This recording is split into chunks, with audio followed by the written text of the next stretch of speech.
Le prélèvement à la source présente des avantages, mais aussi des inconvénients pour sa mise en place en 2019. C'est la suppression du décalage d'1 an pour les contribuables. C'est une sorte de cadeau fiscal, puisque chaque personne imposable paiera dans sa vie une année de moins d'impôt au terme de son imposition.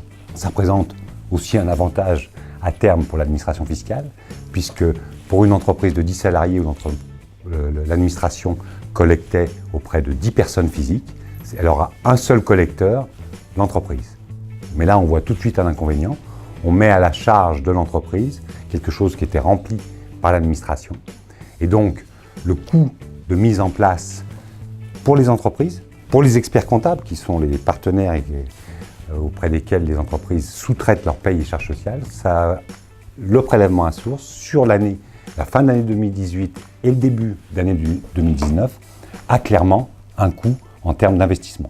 Alors la formation, nous avons formé tous nos collaborateurs, les explications données à nos clients, et enfin les phases de test qu'on a débutées dès le mois de septembre 2018 sur nos cabinets pour nos clients sont un investissement important et qui va avoir un coût sur l'année 2019 et la fin de l'année 2018 pour les entreprises.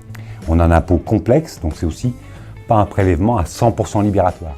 Puisque vous le savez, en France, on a cette particularité d'avoir la notion de foyer fiscal, d'avoir de nombreuses réductions et crédits d'impôt. Et donc il y aura toujours, c'est un inconvénient, parce que l'impôt est complexe en France, une déclaration d'impôt à faire en début d'année suivante avec une régularisation en plus ou en moins.